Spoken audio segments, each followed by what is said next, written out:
Hello, my name is Gage Lappin, and this is my submission for Homework 5. For the keyframe animation portion, I created a hand and a door. The reason I chose these two is because for the hand, you have multiple hand positions. In each hand position or gesture would represent one key animation, keyframe. So say we have a hand curled up in a fist, then we have it open. Those are two keyframes that you can just blend between. And then for the door, the door is either open or shut. So we have a keyframe being door shut, and then we have a keyframe being open. So for the hand, we have hand closing. So we have one keyframe, which is just it lying flat. Then we have the fingers curling up. For opening, it's just going from that closed position to the open position. So with two keyframes yet again. Then we have hand wave, which is more of a point, but it goes from the lying flat position and it blends into pointing at the door. And we have the animator. It default, when it comes into the scene tree, it starts playing the closing animation. Once it's finished, because it has no transition, it just goes straight to the opening, and it swaps between opening, opening, and closing. And then, when the player becomes within range, it'll swap to pointing at the door. And then, since there's no transition, it'll go to the stationary, which, if we look at the stationary transition is just staying at that pointing position, and it'll only go to hand wave if players entered, and then it'll stay on stationary until the player has left. So then if we look at the door, go to the animator, the door starts off being closed.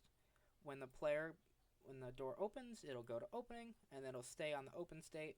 And then when the door closed, it'll play the closing animation and then stay closed.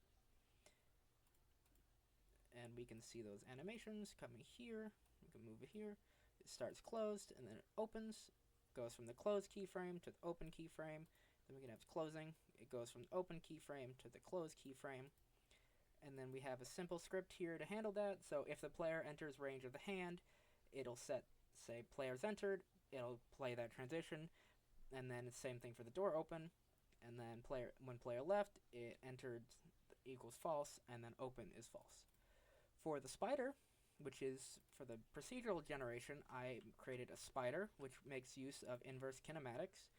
So on the spider parent, or the base thing, it has a rig builder on it, and then it has a movement script.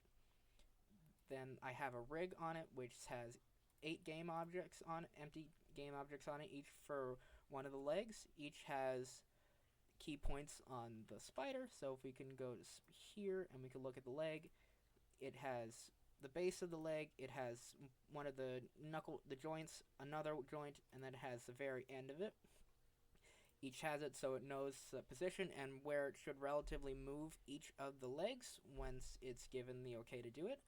I have the ray origins, which are pointed high up above the spider, one for each leg, so it can cast a ray down and figure out, okay, has the leg moved from its initial position?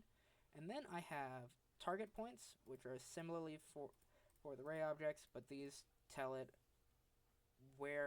track how far the spider's moved, essentially. So if the leg tip relative to that point is a certain distance away, it knows, okay, I should move that leg now.